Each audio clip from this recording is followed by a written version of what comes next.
Hello students, welcome to Krisha conceptual classes. आज हम कर रहे हैं क्लास 9th मैथमेटिक्स का chapter number 6 lines and angles. ठीक है, तो जैसे कि लाइंस और एंगल्स नाम में ही लिखा है, हम दो चीजों के बारे में बात करेंगे। एक लाइंस के बारे में बात करेंगे और दूसरा एंगल्स के बारे में। ठीक है, तो सबसे पहले लाइंस के बारे में बात करते हैं।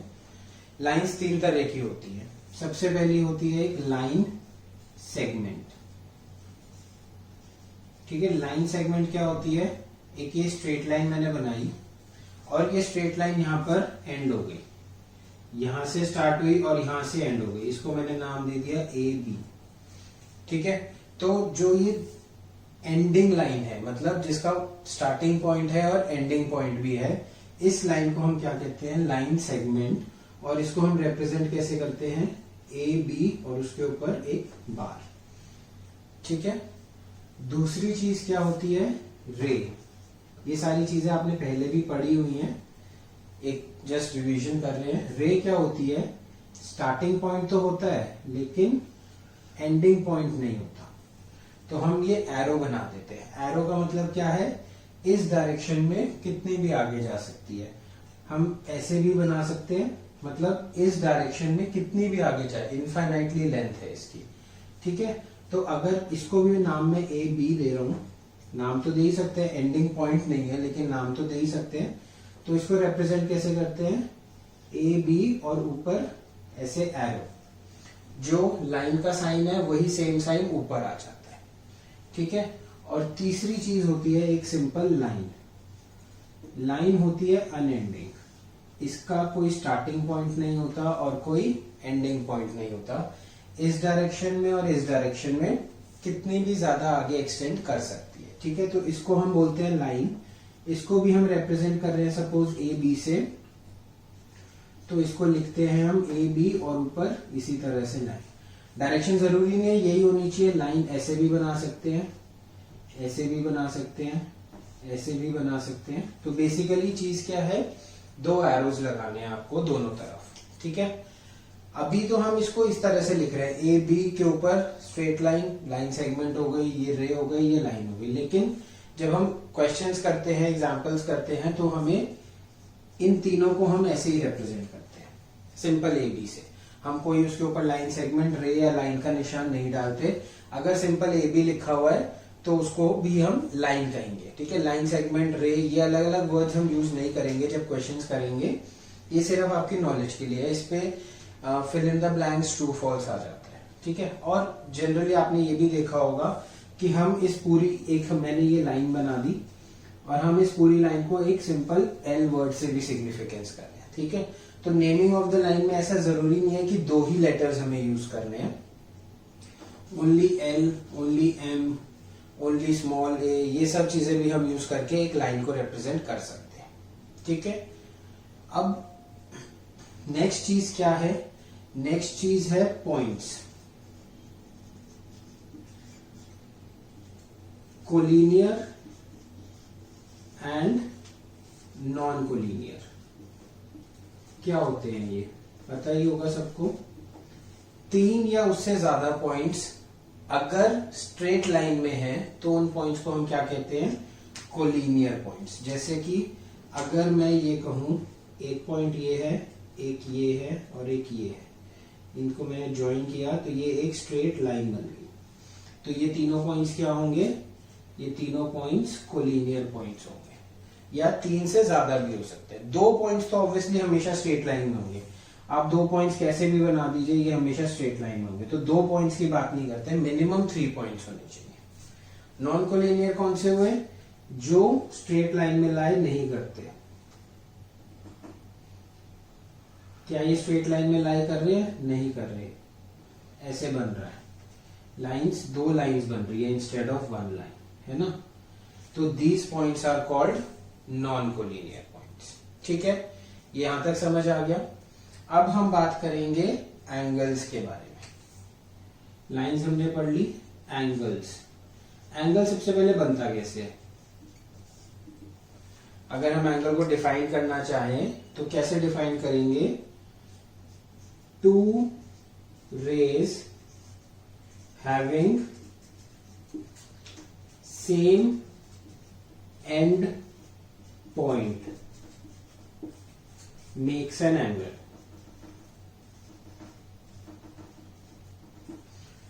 ठीक है, दो रेज है, मतलब इस तरह की लाइन है, एक साइड पे एरो है, जब उनका एक एंड पॉइंट कॉमन होगा, ये एक रे है, इसका एंड पॉइंट है ए, दो रेज जिनका एंड पॉइंट कॉमन है वो मिलके एक एंगल बनाती है। जैसे कि एक रे मैंने ऐसे बना दी और एक रे मैंने ऐसे बना दी। ठीक है, तो ये दोनों रेज हैं, इन दोनों रेज का कॉमन पॉइंट कौन सा है, एंडिंग पॉइंट, ये ए पॉइंट है, कॉमन एंडिंग पॉइंट। ठीक है, ये पॉइंट मैंने बी बोल दिया इसको और ये पॉइंट मैंने सी बोल दिया। तो एक रे है ए सी, एक रे है ए बी, इन दोनों का कॉमन एंडिंग पॉइंट है ए, तो ये एक एंगल बन गया। ठीक है, इसको हम क्या बोलेंगे, एंगल। तो जो ए बी और ए सी होते हैं, ए बी और ए सी, ये क्या है, टू रेज हैं, इनको हम क्या बोलते हैं, इनको हम बोलते हैं arms of the angle, arms of angle. ठीक है, आर्म्स मतलब हाथ, इस एंगल के ये दोनों आर्म्स है। ठीक है, और जो पॉइंट ए है, point A which is the common ending point, common ending point जो है, इसको हम क्या बोलते हैं, इसको हम बोलते हैं वर्टेक्स। ठीक है, तो अगर मैं बोलूं कि इस एंगल का वर्टेक्स क्या है, तो इस एंगल का वर्टेक्स है पॉइंट ए, जो कि दोनों रेस का कॉमन एंडिंग पॉइंट भी है। ओके, यहां तक समझ आया। अब हमारे पास बहुत डिफरेंट टाइप्स के एंगल्स हैं, ये भी आप लोगों को सबको पता ही होगा। सबसे पहला है एक्यूट एंगल।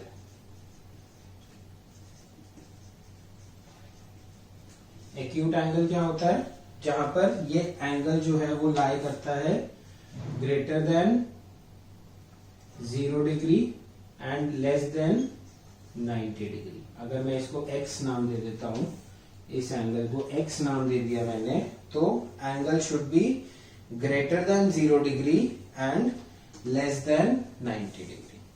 ठीक है, दूसरा क्या होता है, ऑब्ट्यूस एंगल।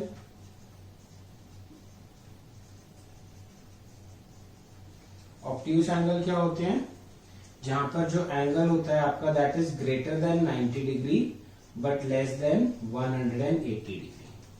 ठीक है, तो एक्यूट एंगल अगर हम बनाएं तो एक्यूट एंगल कैसे बनता है, इस तरह से, यहां पर ये एंगल हमारा x हो गया। ठीक है, ऑब्ट्यूस एंगल कैसे बनेगा, इस तरह से, जहां पर ये वाला एंगल हमारा x हो गया। ठीक है, ये दोनों चीजें हो गई, पहले भी पढ़ी हुई हैं। थर्ड है आपका राइट एंगल।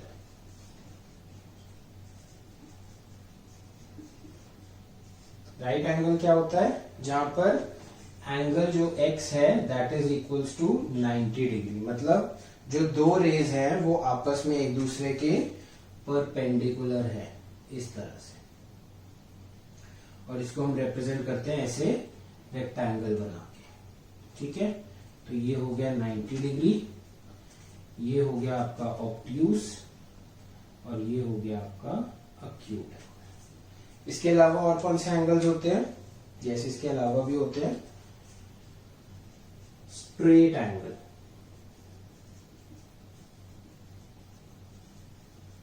जैसा कि नाम से ही समझ आ रहा है, स्ट्रेट एंगल क्या होगा, angle is equals to 180 degree जो होता है। जैसे एक रे हमने ब्लू पेन से बनाते हैं,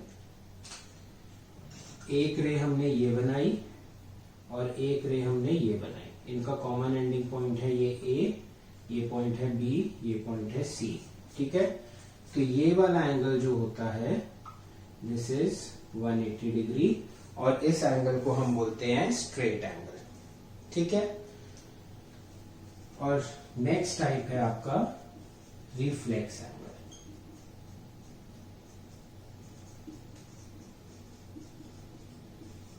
रिफ्लेक्स एंगल क्या होता है, जैसे मैंने ये दो रेज बनाई है, तो ये वाला एंगल, पीछे वाला एंगल को हम बोलते हैं रिफ्लेक्स एंगल। ठीक है, जैसे कि अगर हम ऑब्ट्यूस एंगल के में बात करें, अगर हम इसमें बात करें तो रिफ्लेक्स एंगल क्या होगा, ये वाला होगा। इसमें रिफ्लेक्स क्या होगा, ये वाला होगा। इसमें रिफ्लेक्स ये होगा। इसमें रिफ्लेक्स ये होगा और इसमें ये होगा। ठीक है, तो सभी में हमने रिफ्लेक्स एंगल्स भी मार्क कर दिए। तो बेसिकली इसको भी अगर ये पॉइंट ए है, ये वाला पॉइंट ए है, तो इसको हम बोलते हैं एंगल ए। एक्स को हम क्या बोलते हैं, angle A, angle A, angle A. यहाँ पे भी एंगल ए। इसको हम क्या बोलेंगे, इसको हम ऐसे बोलते हैं, रिफ्लेक्स लिखते हैं और फिर लिखते हैं एंगल ए।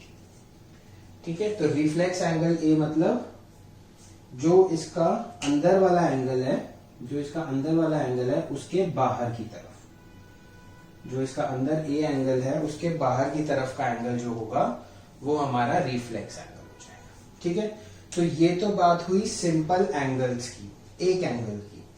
अब हम बात करेंगे pair of angles. Pair of angles का मतलब क्या हुआ, पेयर ऑफ एंगल्स का मतलब है हम दो एंगल्स की बात कर रहे हैं एक साथ। ठीक है, जैसे पेयर ऑफ शूज होता है, पेयर ऑफ सॉक्स होता है, तो दो चीजें होती हैं।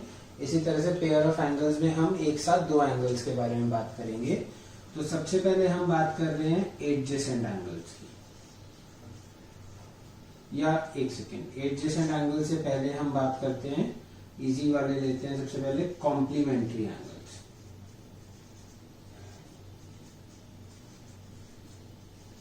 कॉम्प्लीमेंट्री एंगल्स को हम इस तरह से भी रिप्रेजेंट करते हैं, एंगल का साइन बना के आगे एस लिख दिया। ठीक है, तो कॉम्प्लीमेंट्री एंगल्स, कॉम्प्लीमेंट्री एंगल्स कौन से होते हैं, जिनका सम जो है वो 90 डिग्री के इक्वल होता है। जैसे कि अगर हम फिगर बना के समझें, ये दो रेज हैं, तीन रेज हैं in fact, this is x degree, this is y degrees. तो कॉम्प्लीमेंट्री एंगल्स का मतलब क्या है, x plus y is equals to 90 degree. अगर x एंगल और y एंगल इन दोनों का सम 90 डिग्री के इक्वल होता है, तो हम x और y एंगल्स दोनों को एक साथ क्या बोलते हैं, कॉम्प्लीमेंट्री एंगल्स बोलते हैं। ठीक है, सेकंड, सप्लीमेंट्री एंगल्स।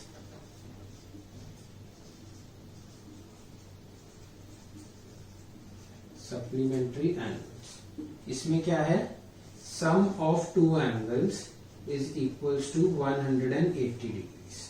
ठीक है, मतलब अगर इस तरह से दो एंगल्स बने हुए हैं, this is x degree and this is y degree, such that x plus y is equals to 180 degrees, तो एंगल x और एंगल y को हम क्या बोलेंगे, सप्लीमेंट्री एंगल्स बोलेंगे।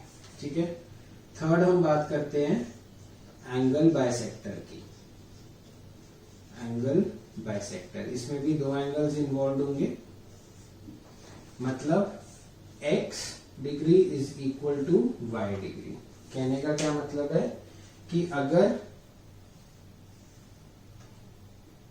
ये एक बड़ा एंगल है, अगर हम इसके बीच में एक ये लाइन बना दें सच दैट ये जो x है ये भी x हो जाए, तो हम इस वाली लाइन को क्या बोलेंगे, ये जो लाइन होती है इसको हम क्या बोलते हैं, एंगल बाइसेक्टर बोलते हैं। कि इसने एक एंगल को दो इक्वल पार्ट्स में डिवाइड कर दिया, इसीलिए ये लाइन क्या कहलाएगी, एंगल बाइसेक्टर कहलाएगी। ठीक है, यहां तक क्लियर। अब नेक्स्ट हम करते हैं एडजेसेंट एंगल्स के बारे में बात। एडजेसेंट एंगल्स, एडजेसेंट इंग्लिश का वर्ड है, एडजेसेंट मतलब बराबर बराबर में। ठीक है, तो एडजेसेंट एंगल्स होने के लिए तीन कंडीशंस फुलफिल होना जरूरी है। वो तीन कंडीशंस क्या है, सबसे पहली कंडीशन कॉमन वर्टेक्स, दोनों एंगल्स के बीच में। हम दो एंगल्स के बारे में बात कर रहे हैं, तो जब भी मैं यहां लिख रहा हूं सम मतलब टू एंगल्स का सम, सम मतलब टू एंगल्स का सम, यहां पर दोनों एंगल्स इक्वल है। ठीक है, तो कॉमन वर्टेक्स मतलब दोनों एंगल्स का जो वर्टेक्स है वो कॉमन होना चाहिए। सेकंड, कॉमन रे। देखो जब भी हम एंगल की बात कर रहे हैं तो ये रेज इन्वॉल्व है, तो एक कॉमन रे होनी चाहिए। कॉमन, यहां हम लिखते हैं वन कॉमन रे। जैसा कि हमने देखा जब हम एंगल्स के बारे में बात करते हैं तो कितनी रेज इन्वॉल्व है, 2 रेज इन्वॉल्व है, तो 2 रेज में से एक रे कॉमन होनी चाहिए। ठीक है, और थर्ड कंडीशन क्या है, जो नॉन कॉमन रे है, नॉन कॉमन रे should be on different sides of common रे। फिगर बना के समझाता हूं क्या मतलब है। 3 पॉइंट्स क्या है, वर्टेक्स कॉमन होना चाहिए, 2 में से कम एक रे कॉमन होनी चाहिए, और जो नॉन कॉमन रे है वो कॉमन रे के डिफरेंट साइड्स पे होनी चाहिए। मैं अब एक फिगर बनाता हूं।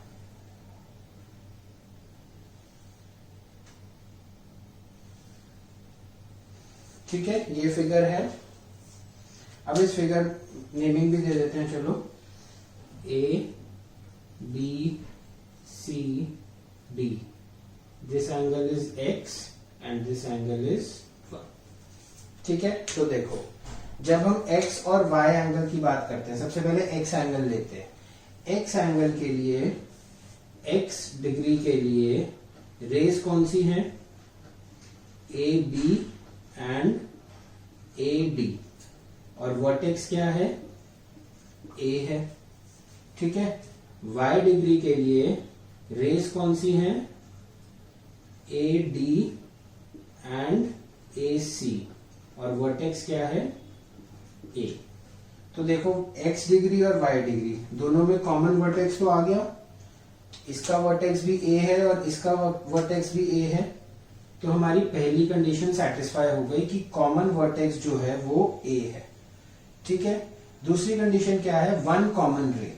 देखो x डिग्री के साथ रेज कौन सी है, ए बी और ए डी, और y डिग्री के साथ कौन सी है, ए डी और ए सी, तो AD और AD दोनों में एक रे कॉमन आ गई। ठीक है, तीसरी कंडीशन क्या है, non common rays should be on different sides of the common ray. तो कॉमन रे कौन सी है, ये वाली रे कॉमन रे है। ठीक है, जो नॉन कॉमन रे है AB और AC, वो AD के दोनों अलग अलग साइड्स पे है। एक रे AD के नीचे है और दूसरी रे AD के ऑपोजिट साइड, ऊपर की साइड है। ठीक है, तो दोनों रेज हम कह रहे हैं, तो इसका मतलब क्या हुआ, इसका मतलब ये हुआ कि x and y are adjacent angles. ठीक है, x और y क्या होंगे, एडजेसेंट एंगल्स होंगे, क्योंकि वो इन तीनों कंडीशंस को सेटिस्फाई कर रहा है।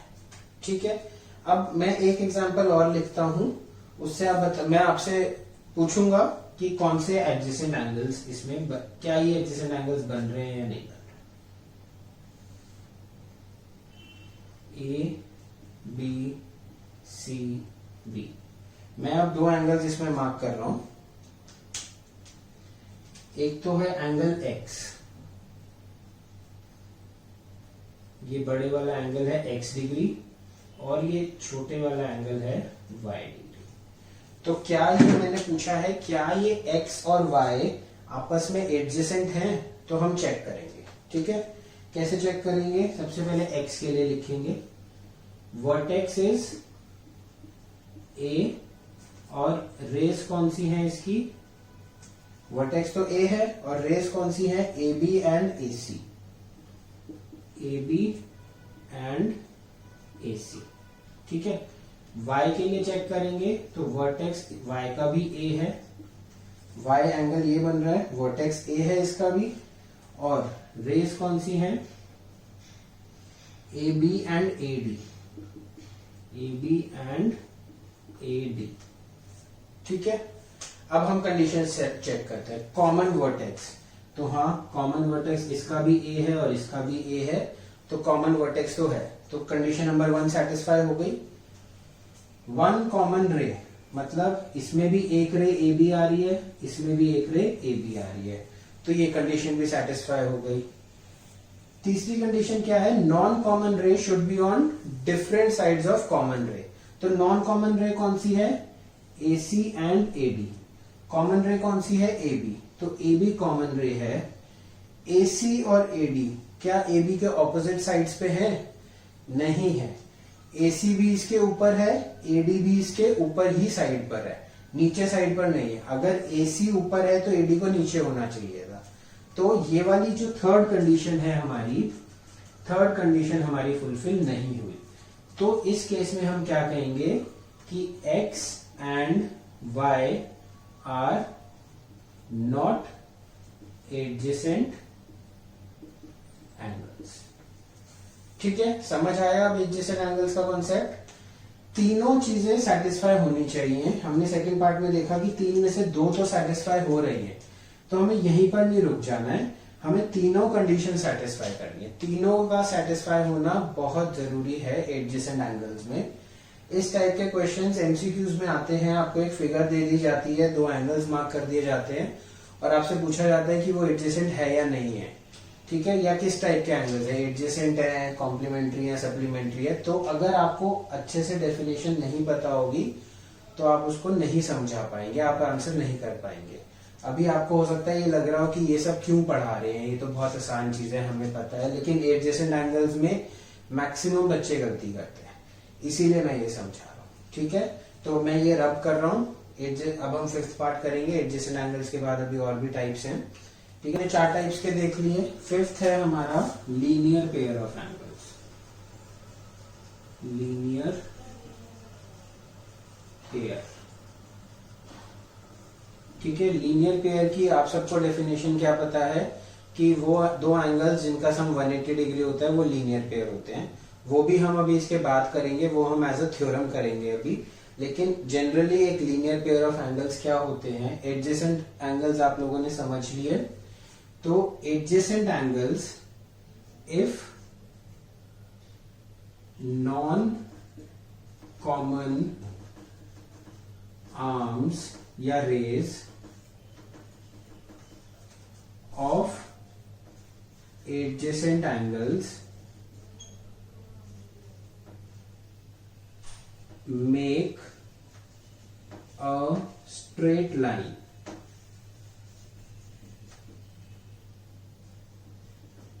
then adjacent angles are called linear pair of angles। क्या मतलब हुआ इस स्टेटमेंट का, देखो ध्यान से देखेंगे। अब सबसे पहले मैं एडजेसेंट एंगल्स की फिगर बनाता हूं।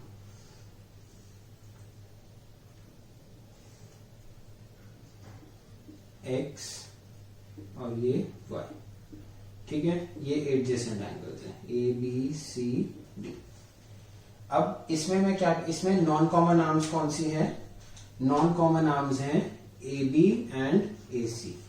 ठीक है, ये दोनों आर्म्स है नॉन कॉमन। अब हम क्या कह रहे हैं, अगर ये दोनों नॉन कॉमन आर्म्स एक स्ट्रेट लाइन में आ जाए, मतलब इस AC को खींचकर मैं इधर ला रहा हूं, एक स्ट्रेट लाइन में ले आता हूं, ये AC इस तरह से आ गया, तो X और Y क्या है, वो लीनियर पेयर ऑफ एंगल्स कहलाएंगे। कहने का क्या मतलब है, दोबारा फिगर बनाते हैं। अगर ये है A और ये है B, ये है D, ये वाला एंगल है X। अब जो AC है वो इससे ऑपोजिट डायरेक्शन में है और AC और AB मिलके एक स्ट्रेट लाइन बना रहे हैं, तो Y क्या होगा, Y ये पूरा ये Y डिग्री हो जाएगा।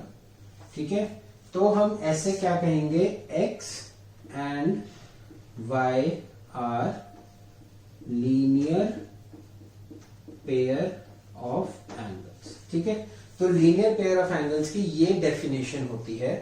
आई थिंक आप लोगों ने पढ़ी होगी लेकिन याद किसी को नहीं होगी कि जो एडजेसेंट एंगल्स कि जो अनकॉमन रेज है अगर वो एक स्ट्रेट लाइन बनाएंगी, स्ट्रेट लाइन ऑपोजिट डायरेक्शन में, ए बी इस डायरेक्शन में, ए सी इस डायरेक्शन में, तो एडजेसेंट एंगल्स को हम लीनियर पेयर ऑफ एंगल्स बोलेंगे। जो चीज आपने पढ़ी हुई है वो भी अभी हम पढ़ेंगे, ये टॉपिक खत्म होने के बाद नेक्स्ट टॉपिक में हम वही करेंगे, ठीक है। तो लीनियर पेयर ऑफ एंगल्स भी समझ आ गया। सिक्स्थ है हमारा vertically opposite angles. Vertically opposite angles, vertically opposite angles भी आप लोगों को सबको पता होंगे। जब दो लाइंस आपस में इंटरसेक्ट करती हैं, एक लाइन ये है, सपोज इसको मैं नाम दे रहा हूं एल, और दूसरी लाइन ये है, इसको मैंने नाम दे दिया एम, ठीक है। जब भी दो लाइंस आपस में एक दूसरे को इंटरसेक्ट करेगी तो इसमें दो pair of vertically opposite angles बनेंगे, ये वाला एंगल और ये वाला एंगल, मतलब x, और इसको मैं x डैश नाम दे देता हूं, एंड ये वाला एंगल और ये वाला एंगल, ये y और ये y डैश, ठीक है। तो जब हमारी दो लाइंस आपस में इंटरसेक्ट करी तो we get two pairs of vertically opposite angles. Two pairs मतलब टोटल 4 एंगल्स हो गए। तो first pair is x and x dash, और second pair is y and y dash, ठीक है। एक दूसरे के आमने सामने जो एंगल्स होते हैं, ठीक है। अगर मेरे सामने कोई बंदा खड़ा है तो मैं क्या कहूंगा, वो मेरे वर्टिकली ऑपोजिट खड़ा है, मेरे सामने खड़ा है, मेरी तरफ मुंह करके खड़ा है, तो वो मेरे ऑपोजिट साइड पे खड़ा है। या हम कहते हैं, किसी को एड्रेस समझाते हैं तो हम क्या समझाते हैं, वो स्कूल दिख रहा है, उस स्कूल से ऑपोजिट मेरा घर है, तो ये जो हो गया इस एंगल से ऑपोजिट ये वाला एंगल है, तो इसीलिए हम इन दोनों एंगल्स को क्या बोलते हैं, वर्टिकली ऑपोजिट एंगल्स बोलते हैं। और अभी हम आगे देखेंगे कि ये दोनों एंगल्स हमेशा इक्वल भी होते हैं। तो मैं x और x डैश लिख रहा हूं, उसकी जगह मैं x और x भी लिख सकता हूं। अभी हम आगे पढ़ेंगे, वो चीज प्रूफ भी करेंगे हम उस चीज का, ठीक है। तो ये हो गए हमारे different types of pairs of angles, ठीक है। अब हम करेंगे इस linear pair of angles, this is a very important topic. अब हम इस लीनियर पेयर ऑफ एंगल्स के को थोड़ा और समझेंगे और इसके ऊपर कुछ थ्योरम्स करेंगे। अब हम करेंगे एक्सियम 1, जो एनसीईआरटी में as in the name of axiom 1 दिया हुआ है। It is based on linear pair of angles, ठीक है। क्या कह रहा है एक्सियम 1, इफ अ रे stands on a line, if a ray stands on a line, then sum of the adjacent angles is 180 degrees. If a ray stands on a straight line, then sum of the adjacent angles is 180 degree. क्या मतलब है, एक straight line बनाई हमने और ये क्या कह रहा है, if a ray stands on a straight line, तो एक रे बना दी हमने जो इस स्ट्रेट लाइन के ऊपर स्टैंड कर रही है। कैसे भी स्टैंड कर रही है, जरूरी नहीं बिल्कुल परपेंडिकुलर ही होनी चाहिए, कैसे भी स्टैंड कर रही है। तो एडजेसेंट एंगल्स क्या होंगे, ये वाला एंगल x और ये वाला एंगल y, ये दोनों एंगल्स एडजेसेंट होंगे, ठीक है। तो ये एक्सियम क्या कहती है, that x plus y will be equal to 180 degrees. ये चीज आप लोगों को पता भी है, आप इनको लीनियर पेयर ऑफ एंगल्स बोलते हैं, ठीक है। हमें जरूरी नहीं है स्ट्रेट लाइन अगर ऐसे दी हुई है तो ऐसे, स्ट्रेट लाइन ये भी हो सकती है। This is also a straight line and a ray stands on this straight line. तो जो दो एंगल्स बन रहे हैं, ये x और ये y, तो इसके लिए भी ये चीज वैलिड है, x plus y will be 180 degree. या फिर अगर हम इसको ऐसे बना दें, ये भी एक स्ट्रेट लाइन है और रे हमारी इस तरह से स्टैंड कर रही है, तो ये वाला एंगल x और ये वाला एंगल y, उसके लिए भी ये कंडीशन हमारी वैलिड है। ठीक है, तो एक स्ट्रेट लाइन होनी चाहिए, वो स्ट्रेट लाइन किस डायरेक्शन में उससे हमें मतलब नहीं है, और उस स्ट्रेट लाइन के ऊपर एक रे होनी चाहिए। ठीक है, दिस इज अवर एक्सियम 1। इसी का ऑपोजिट है एक्सियम 2। ठीक है, इसका रिवर्स एक्सियम 2 क्या कहता है, अगर if sum of adjacent angles is 180 degree, then ray stands on a straight line. Ray stands on a straight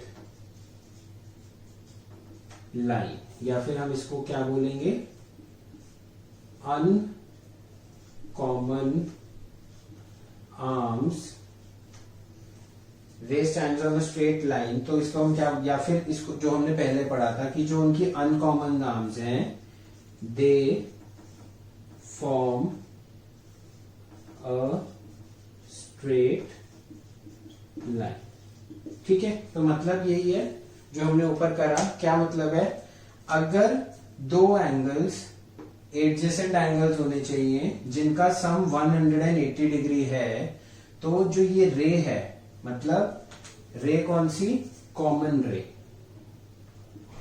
common रे जो है that stands on a straight line. या फिर हम ये भी बोल सकते हैं कि जो अनकॉमन आर्म्स हैं वो एक स्ट्रेट लाइन बना रही है। इस वाले में एक्स और वाई का सम 180 डिग्री है, तो ये है आपकी कॉमन आर्म, और ये है आपकी अनकॉमन आर्म्स। ठीक है, तो uncommon arms are making a straight line, या तो हम ये कह दें, या फिर हम ये कह दें कि जो कॉमन रे है that stands on a straight line. ठीक है, मतलब दोनों का समझ आ गया। मतलब बेसिकली यही है कि दोनों एंगल्स का सम 180 डिग्री होता है। ये आपको पता चल गया, ये आपकी एक थ्योरम बन गई। इसको अब आप एज अ थ्योरम यूज कर सकते हो, बार बार प्रूव नहीं करना। ठीक है, अब जो हमारी थ्योरम 1 है, थ्योरम 1 क्या कहती है हमारी,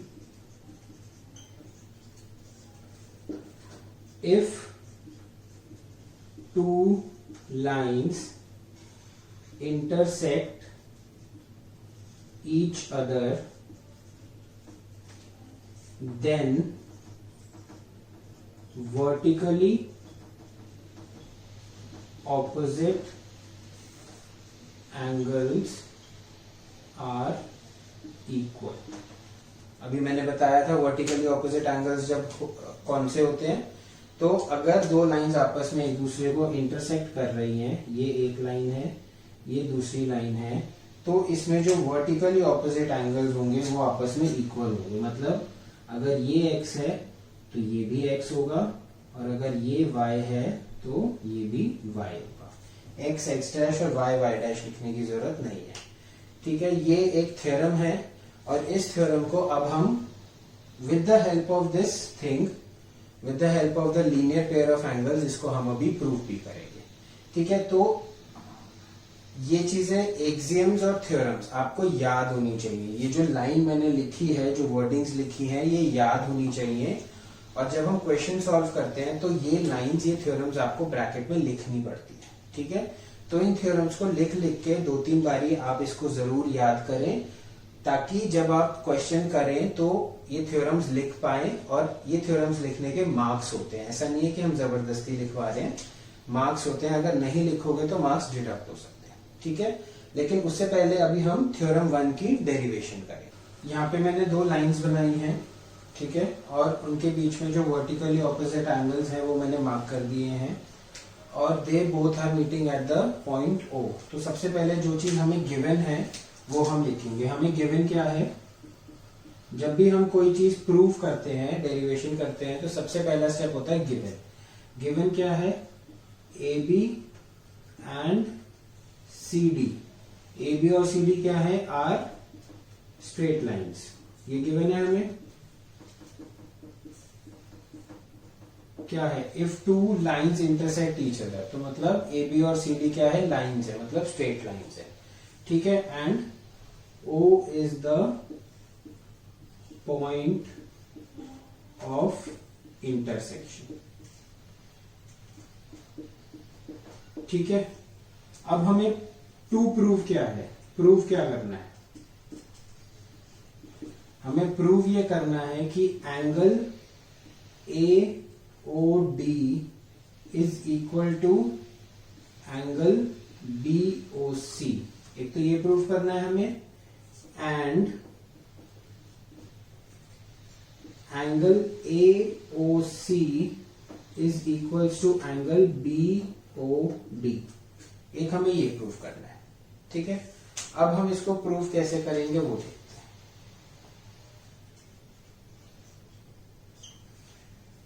देखो, मैं लिख रहा हूं AB is a line and OD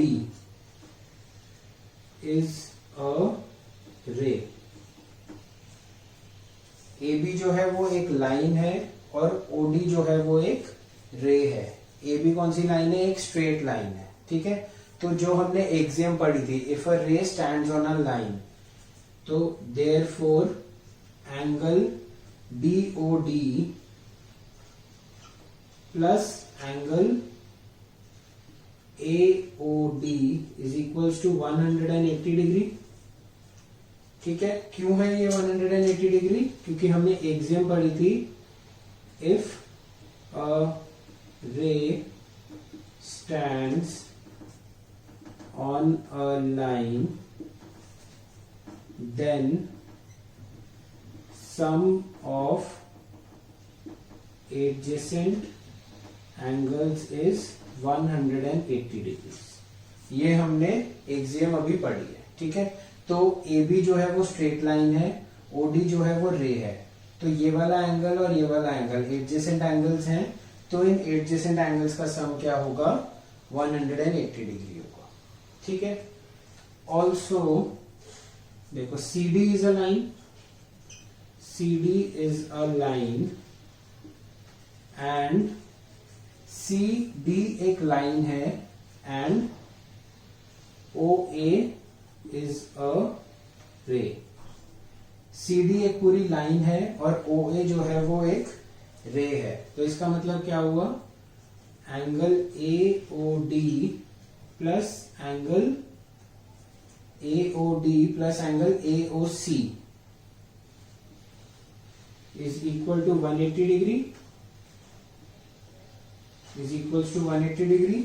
reason आप यही सेम रीजन लिखेंगे, मैं पूरा नहीं लिख रहा हूं, आप यही सेम रीजन पूरा लिखेंगे।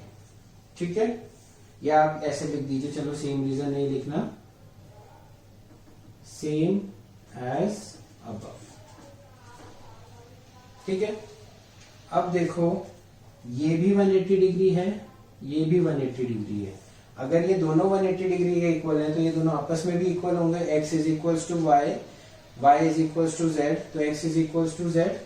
तो हम ये लिख देते हैं, angle BOD plus angle AOD is equal to angle AOD plus angle AOC। ठीक है, अब देखो लेफ्ट हैंड साइड पे भी AOD है, राइट हैंड साइड पे भी AOD है, और दोनों का साइन भी सेम है, ये भी प्लस है, ये भी प्लस है, तो ये आपस में कैंसिल हो गए। तो क्या बचा, angle BOD is equals to angle AOC।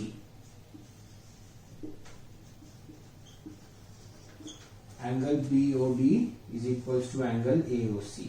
ठीक है, ये हमारा यहां पर प्रूव हो गया। ठीक है, लेकिन अभी तो यही प्रूव हुआ है, ये दोनों एंगल्स प्रूव हुए हैं, ये दोनों एंगल्स नहीं हुए, तो अब ये दोनों एंगल्स प्रूव करेंगे हम। ठीक है, CD जो हमारे पास लाइन है, CD जो हमारे पास लाइन है, उससे हमें क्या पता चल गया कि ये और ये आपस में एडजेसेंट एंगल से सम 180 था। तो अब हमें इस तरह से लेना है कि ये और ये एंगल्स हमारे बचे और बाकी कैंसिल हो जाए। तो हम देखो क्या लिखते हैं, इसको हमने एज इट इज, इसको हम मार्क कर लेते हैं इक्वेशन नंबर 2, इसको हमने मार्क कर लिया इक्वेशन नंबर 1। ठीक है, अब मैं क्या कह रहा हूं, दैट AB is a line, again A B जो है वो एक लाइन है and O C is a रे। ओ सी जो है वो रे है, ठीक है।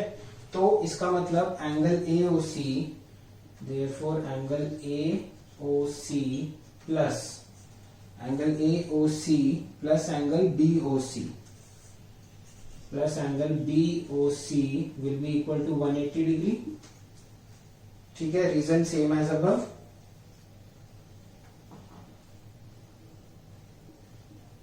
लीनियर पेयर बन रहे हैं ये, ठीक है। तो अब देखो, इसको हम इक्वेशन नंबर 3 का नाम दे देते हैं। अब हम इक्वेशन नंबर 2 और 3 को कंपेयर करेंगे। किसको कंपेयर कर रहे हैं? Comparing 2 and 3। पहले हमने यहां पर हमने क्या किया था? यहां पर हमने किया था कंपेयरिंग 1 एंड 2। अब हम 2 और 3 को कंपेयर कर रहे हैं। तो 2 क्या है? Angle AOD plus angle AOC किसके इक्वल है? 3 के। AOC plus BOC, angle AOC plus angle BOC। तो AOC और AOC आपस में कैंसिल हो रहे हैं क्योंकि साइन सेम है, सब कुछ सेम है। तो क्या आ गया?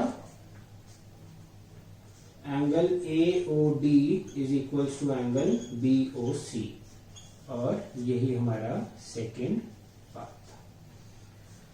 तो देखो, एंगल BOD और AOC, एंगल BOD और AOC यहां प्रूव हो गया, और एंगल AOD और BOC, एंगल AOD और BOC यहां पर प्रूव हो गया, ठीक है। तो हमने जो एक्सियम्स पढ़ी थी, या कहें कि लीनियर इक्वेशन वाला कॉन्सेप्ट को यूज करके हमने ये चीज प्रूव कर दी that if two lines are intersecting each other then the vertically opposite angles are equal to each other. तो इसी के साथ जो चीजें हमें एक्सरसाइज 6.1 को सॉल्व करने के लिए चाहिए वो हमने अभी तक समझ ली है। बेसिकली उसमें लीनियर पेयर ऑफ एंगल्स और वर्टिकली ऑपोजिट एंगल्स को ही यूज करके हमें सारे क्वेश्चन सॉल्व करने हैं। लेकिन इससे पहले कि हम एक्सरसाइज 6.1 करें, जो कि मैं नेक्स्ट वीडियो में कराऊंगा, मैं चाहता हूं कि आप लोग एनसीईआरटी का पेज नंबर 90 से लेकर और 94 तक एक एक लाइन को अच्छे से पढ़ें, जो डायग्राम्स दिए हुए हैं उनको समझें, और जो मैंने वीडियोस में समझाया हुआ है उन दोनों को आपस में लिंक करें। नोट्स बनाएं अपने। इससे क्या होगा कि आपकी अंडरस्टैंडिंग इन टॉपिक्स की और बेटर होगी, और जब हम क्वेश्चन सॉल्व करेंगे तो आपको और बहुत ज्यादा अच्छे से ये चीज समझ आ जाएगी, ठीक है। तो अब आपको सिर्फ और सिर्फ इंस्ट्रक्शंस को फॉलो करना है, और एक्सरसाइज 6.1 करने से पहले आप जो उससे पहले एग्जाम्पल्स दिए हुए हैं वो भी करेंगे। Okay, so if you like our videos, please hit the like button and subscribe to our channel Grisha Conceptual Classes। Thank you.